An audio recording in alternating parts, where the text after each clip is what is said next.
तो friends, welcome to educational insight. दोस्तों, आज इस वीडियो के माध्यम से हम बात करेंगे भारत का पहला शिक्षा आयोग, जिसे हम विश्वविद्यालय शिक्षा आयोग के नाम से भी जानते हैं।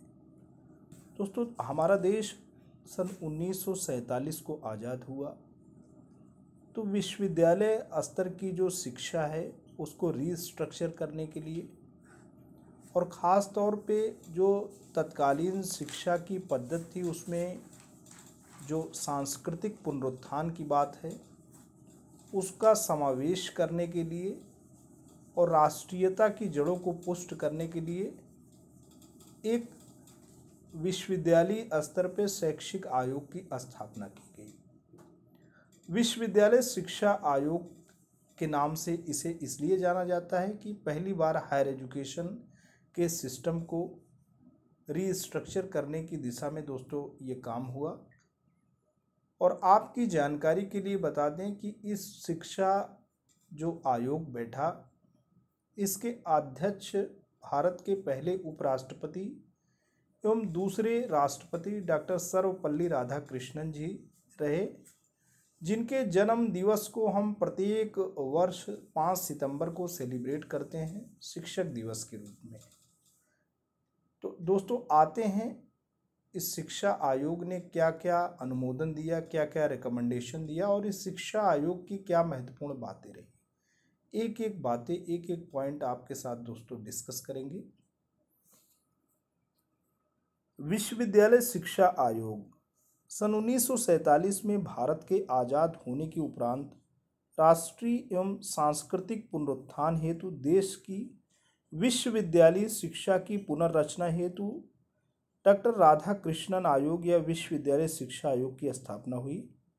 इसके अध्यक्ष डॉक्टर सर्वपल्ली राधाकृष्णन रहे, जिन्हें दोस्तों पहली मर्तबा भारत रत्न पुरस्कार सन 1954 में दिया भी गया, क्योंकि देश का सबसे सर्वोच्च पुरस्कार है जो नागरिक क्षेत्र में काम करने के दौरान दोस्तों मिलता है, जिसे हम भारत रत्न भी बोलते हैं।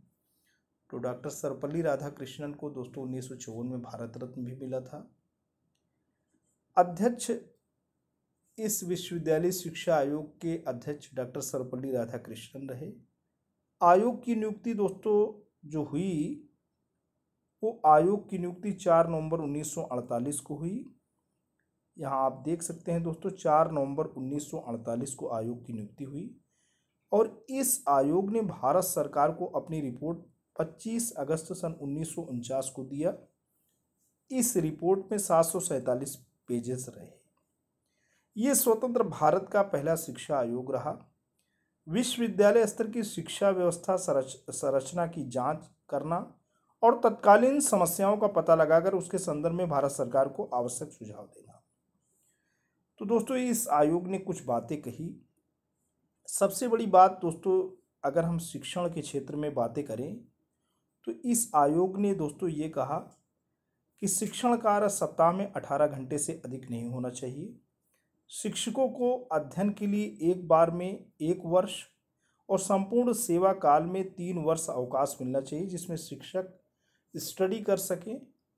यानी वर्ष में अगर एक बार दें तो 1 वर्ष का अवकाश दे है और पूरे सेवा काल में 3 वर्ष पूरी तरीके से अध्ययन के प्रति शिक्षक को समर्पित होना चाहिए।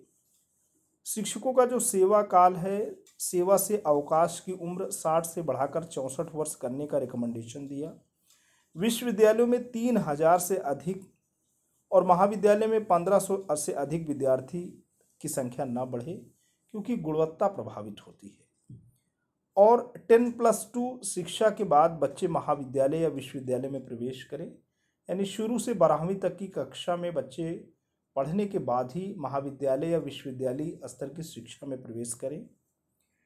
और जो कार्य दिवसों की संख्या हो, वर्किंग डेज की संख्या हो, 1 वर्ष में दोस्तों 180 से अधिक नहीं होनी चाहिए।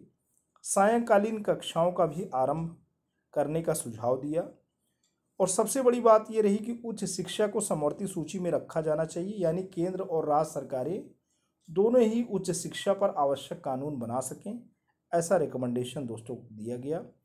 विश्वविद्यालय अनुदान आयोग, जिसकी स्थापना बाद में दोस्तों सन 1956 में हुई, उसकी स्थापना डॉक्टर राधाकृष्णन आयोग के रिकमेंडेशन पे ही हुई, क्योंकि विश्वविद्यालय अनुदान आयोग का स्थापना का उद्देश्य था कि महाविद्यालय और विश्वविद्यालयों को अनुदान देना ताकि वो एक समान तरीके से कार्य कर सकें।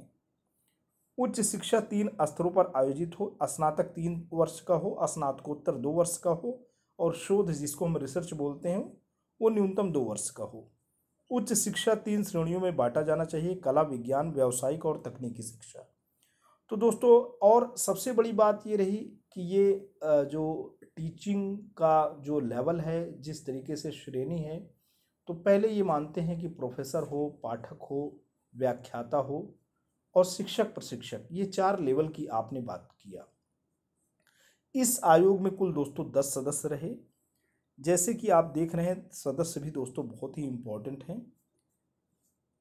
डॉक्टर सर्वपल्ली राधाकृष्णन तो इसके अध्यक्ष रहे, लेकिन सदस्यों की अगर हम बात करें तो डॉक्टर ताराचंद्र इसके सदस्य रहे, डॉक्टर जेम्स एफ डफ इसके सदस्य रहे, डॉक्टर जाकिर हुसैन दोस्तों इसके सदस्य रहे, डॉक्टर आर्थर ई मॉर्गन इसके सदस्य रहे, डॉक्टर ए लक्ष्मण स्वामी मुदालियर, जिसको मुदालियर कमीशन के नाम से भी आगे एक कमीशन आप के द्वारा जो है कमीशन दोस्तों रहा, जिसमें डॉक्टर ए लक्ष्मी स्वामी मुदालियर उसके अध्यक्ष रहे, उसको मुदालियर आयोग के नाम से भी जाना जाता है। तो मुदालियर भी जो है इस आयोग के सदस्य रहे। डॉक्टर मेघनाथ साहा सदस्य रहे, डॉक्टर कर्म नारायण बहाल सदस्य रहे और डॉक्टर जॉन जे टिगर्ड भी सदस्य रहे। तो ये 8 सदस्य हो गए दोस्तों, एक अध्यक्ष। और श्री निर्मल कुमार सिद्धांत प्रोफेसर अंग्रेजी विभाग, लखनऊ विश्वविद्यालय, इसके सचिव रहे। तो दोस्तों ये रही कंप्लीट इन्फॉर्मेशन जो कि विश्वविद्यालय पहला विश्वविद्यालय का जो शिक्षा आयोग रहा दोस्तों, उस संदर्भ में बातें हुई। आपको ये वीडियो कैसा लगा? आशा करता हूँ आपको वीडियो अच्छा लगा होगा। यदि आपको अच्छा लगा है तो प्लीज़ आप इसे लाइक करें, इसे ज़्यादा से ज़्यादा अपने जैसे दोस्तों तक शेयर करें। लेकिन दोस्तों, अगर आप चैनल पर नए हैं, पहली बार विजिट कर रहे हैं, तो प्लीज़ ऐसे ही वीडियो पाने के लिए इसको सब्सक्राइब करें। Thanks for watching and listening.